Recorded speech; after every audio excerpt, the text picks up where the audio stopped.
Empire State Building. New York. Ladies and gentlemen, I've got a dear friend on the Zoom room with me here. It's kind of cool, man, to be able to touch base with someone. Have you been able to really let the world, gosh, man, icon. I feel weird even saying it, man, but I just really want to give you your flowers, bro. Like, Adam, for real, man. Like, thanks for being here, dude. Well, thank you very much for having me, man. That's a funny word to throw around because I'm such a dad, but that's funny.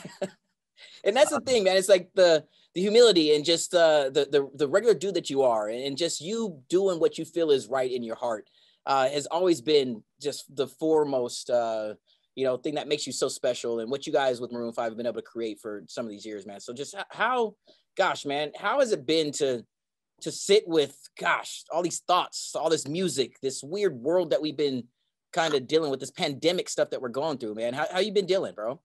It's been a strange time for everybody, you know. I think that these times are, I don't, even our parents, didn't have to, this was not something that even they had to deal with. So usually for everything that happens, that's crazy for people, for a generation or multiple generations to go through, your parents always say the same thing. They say, oh, we had one of these, or we had this or that. And then this was the first time they were kind of like, shit, like we don't know. We never had one of these. Yeah.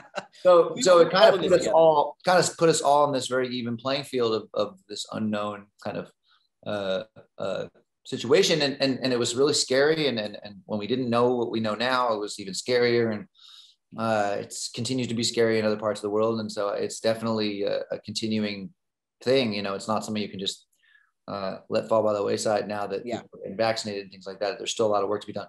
But, I think that it also, somehow yields some amazing things, like these offshoots of what's been going on, like with art, like the art world is amazing. Music is amazing.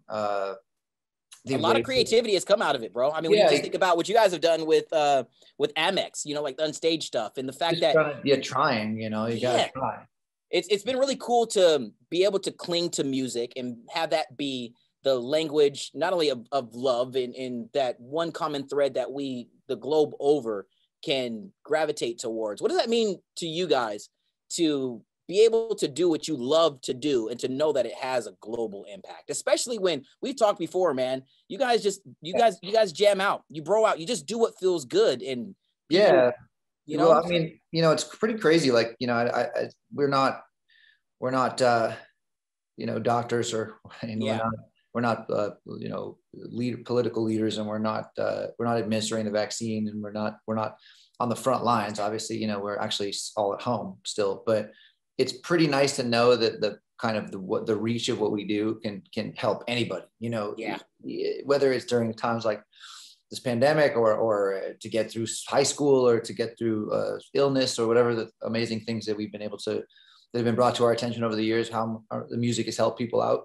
It's pretty special to know that, love us or hate us, that's kind of like, that's something that we get to love about what we do, which is that it really helps a lot of people. And honestly, when this whole fucking thing is over, like, I'm just so ready to get out there and like make people like move and have fun, for Christ. Like that to me is like our ultimate goal, is to just have that cathartic moment with fans in person. To me, that's everything. That's going to kind of, I believe, and I have high hopes and high expectations, and I'm a pretty optimistic person. I kind of think that there's going to be this time after this is hopefully over, or at least close to being over, where we can all get back to we can all share the catharsis. In this story that you guys are building, and to know what went into creating this album, Jordy, and to know what it stands for, not only personally, not only the fact that we've got an angel looking down on us, really, blessing us and putting both hands on our shoulders when we get to hear these songs from you all, and how you guys created it.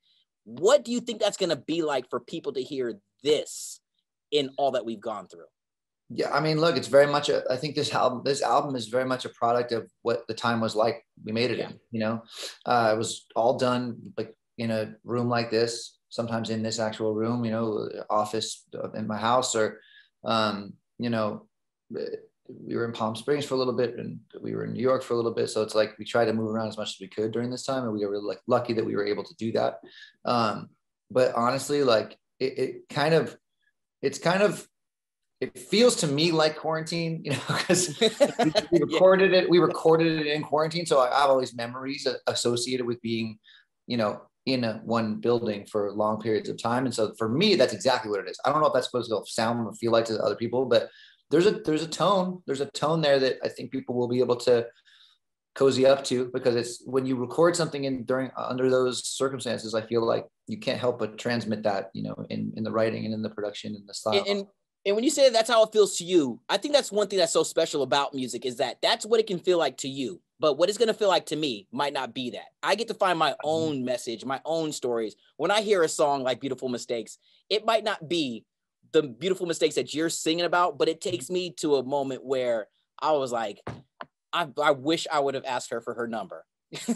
Yeah, well, that's although, you know, like, that's what I think that's what great music does, is it puts you somewhere that's a place that's unique to you, you know, like it means something. What people have told me, the wild things people have told me about what certain songs have meant to them might have not meant exactly what it did to me, but it's just as beautiful, you know, if you're able to get to someone in that way. It's amazing. You know?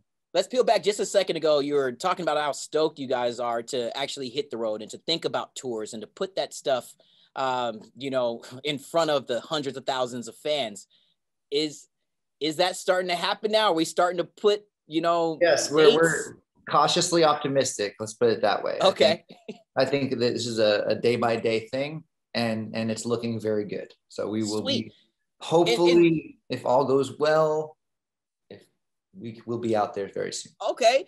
And to take some of these elements of what we had to learn by being in this pandemic and translating those into a live show, what do you think, not only just for you guys, but for other artists that are about ready to let loose on this creativity and this other learned skill? What do you think that live shows are going to be like? Maybe you as a fan, you just want to go and see somebody like Billie Eilish or Tame Impala and just like like, what do you think that's going to be like when you get to present it, but also receive it? I'm just hoping that first of all, it's going to, personally, I'm going to work harder than I ever have, because I don't at this point, like, and look, I was really enjoying myself before the pandemic hit. I was having a great time on tour. It was the coolest tour we were doing. But now that this has all gone down and we've had a chance to reflect and kind of we've had that plucked away from us. So that makes me that much more hungry to like make it better and be better and do better. So I'm going to work 10 times harder than I ever thought I would. And as far as the rest of everybody else, you know, it's just going to be nice that there's going to be all these artists touring, and that's really, like, think about it. You know, the first place I want to go to, you know, when I'm out of here, when I'm able to go do something, is like probably the short list would be like, you know, a Laker game, you know, and then maybe a concert. Well, let's hope that your dudes make it out of this. You know, they continue on with King James and everybody coming back healthy now. We got LeBron. Yeah.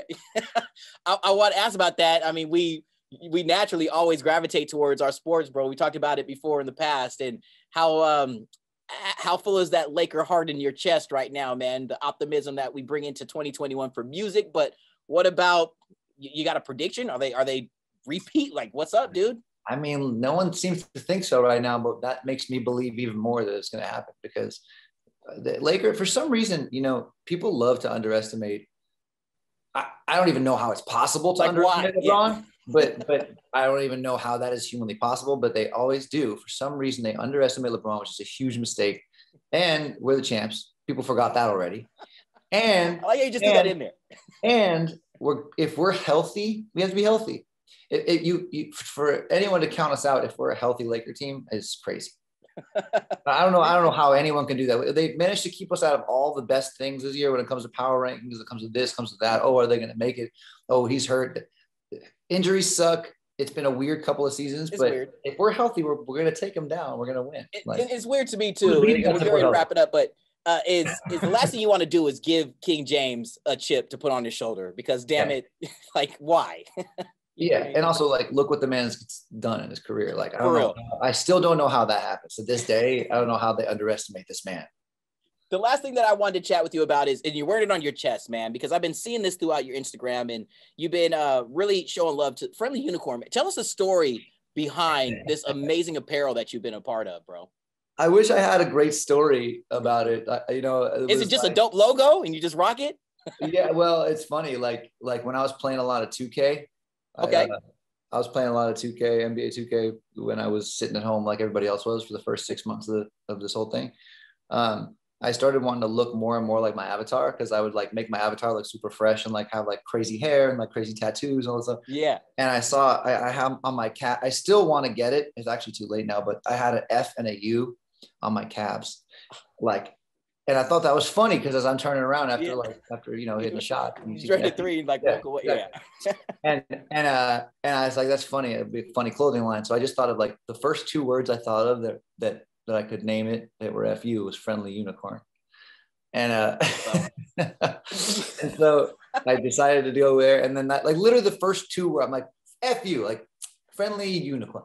And then then everything else was born out of that. So it was just one of those dumbass things that came from my weird brain. Here we are. Again, it sounds really weird to circle it back to this, but when you're just doing the creativity you're talking about. Yeah, you're just being you. You're just making something happen that feels natural. That, again, it's not a stretch to think that that's why people gravitate towards what you all have created over the years. Sorry. How come we continue to be fans of the music? It's because you're just doing you. You're being you. So that's all I know how to be. That's all I know how to be. Facts, bro. Facts. This album and just knowing what it means to you all. So stoked to have some new music. We're playing the shit out. Dude, hearing Beautiful Mistakes on the stations like Z1. I got the song coming up in like 8 minutes, man. It's just so rad. Play it twice. Listen, I'm not the program director yet, bro. Not yet. That would be the coolest. That would be the illest move ever. If you just because you're like, you know what, I'm playing it twice. Why not? Listen, I'm gonna do it, dude. You know what? Everybody else, F you. Friendly unicorn. It's happening. Adam, thanks for the time, bro. And serious, bro. Just being yourselves is what we love most about everything that Maroon 5 stands for. So cheers to you, sir. Be safe, be healthy. Tell the family I say hello and take care. All right, man? Yes, sir. Thanks, man. From the top of the Empire State Building. 100.